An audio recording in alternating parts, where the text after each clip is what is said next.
弟兄姊妹平安，今天是2022年的5月6号。今天的经文是诗篇23篇，以西结书20章39到44节，启示录第6章第1节到第7章的第4节。今天要跟大家分享的主题是全拯救。整本圣经都在讲救恩了哈。那救恩到底是要给谁的，或是说谁可以得救？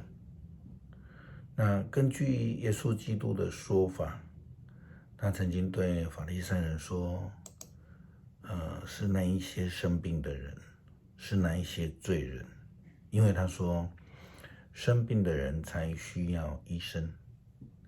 他说：“我来不是要招义人，而是要招罪人。”那我们必须要问的是，那没有生病的人呢？那一些没有罪的人呢？或许我们从迷失的羊的比喻来思想这个问题。如果我们是那99只羊的话，只要我们稳固、耐心的等候，继续跟随牧羊人的话，我们仍然是在得救名单之内。那如果我们从另外一个角度，从约翰一书第1章第8到第10节的经文来看，其实应该每一个人都要非常的谨慎看自己的生活，并承认自己的罪，使自己能够得救恩。圣经说，如果我们说我们自己没有罪，是骗自己的，真理就不在我们里面了。我们若承认自己有罪，上帝是信实公义，他要赦免我们的罪，洗清我们全部的不义。我们若说自己未曾犯罪，就是把上帝看成欺骗了，他的道就不在我们里面。圣经另外也告诉我们，有人说主延迟他所答应要做的事情，因为他其实不是延迟，而是在容忍你们。他不要有人灭亡，他要人人都悔改。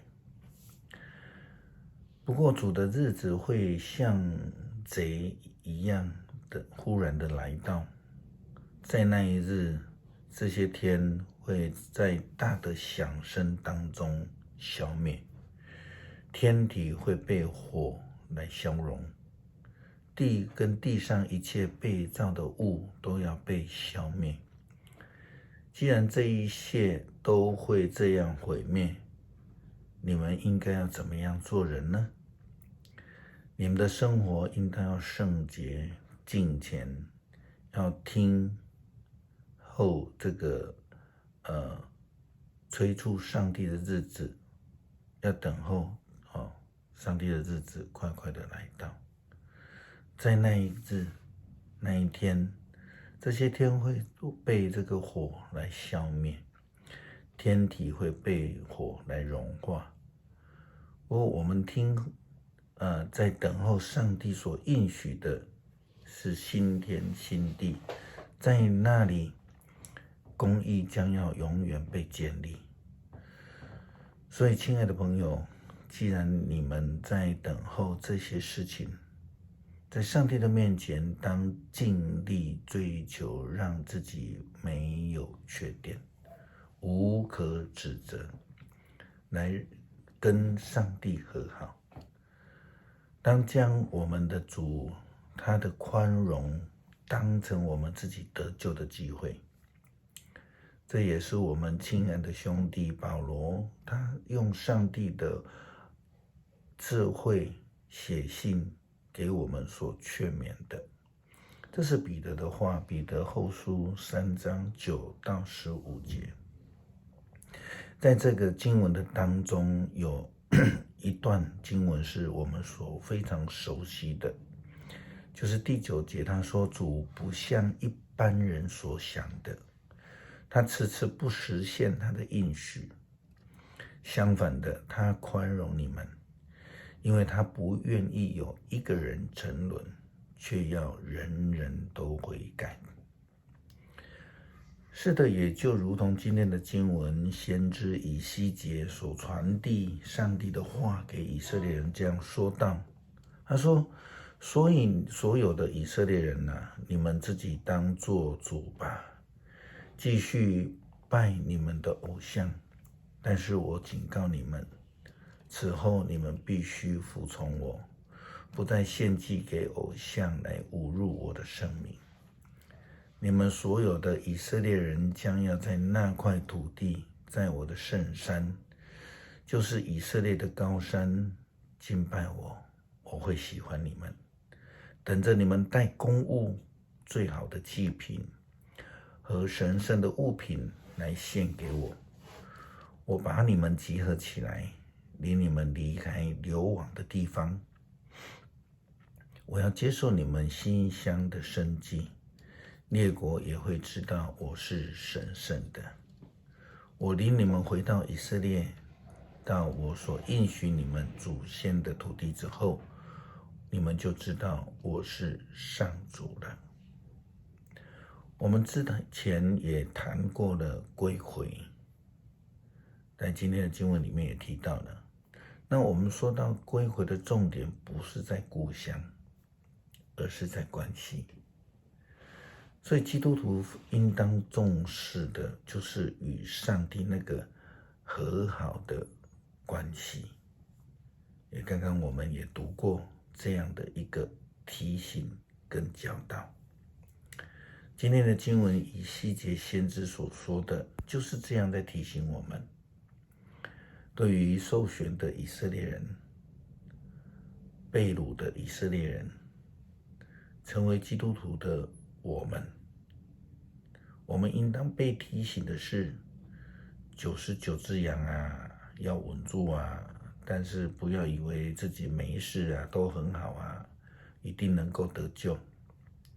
我们必须要活出那个让牧者能够安心的生命见证，可以成为那他救人的稳固的同工。千万以为自己没罪，我们需要更谨慎，要时时的警醒，要记得上帝是要让所有的人都得救，不是只要那只迷失的羊，不是只要救那个回头的浪子，上帝也要救那个在家的大儿子，也要救那99只羊。圣经说全部都要得救。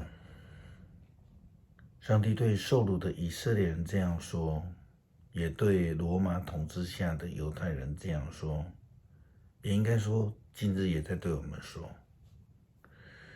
上帝在启示录里面透过约翰以数字来启示表达全部的意思。很多时候我们在读这一类的启示文学时候，我们必须要非常小心，千万不要以文字或是数字来套用，因为这些都是有象征意义的。看到有一些异端教会，他们的网站，他们非常以数字来坚持思考，其实这是非常危险的。我们看罗马书第11章25节到28节这样说道：弟兄们，我不愿意你们不知道这个奥秘，恐怕你们自以为聪明，就是以色列人有几分是硬心的。那么等到外邦人的数目填满了，于是以色列全家就要全部得救。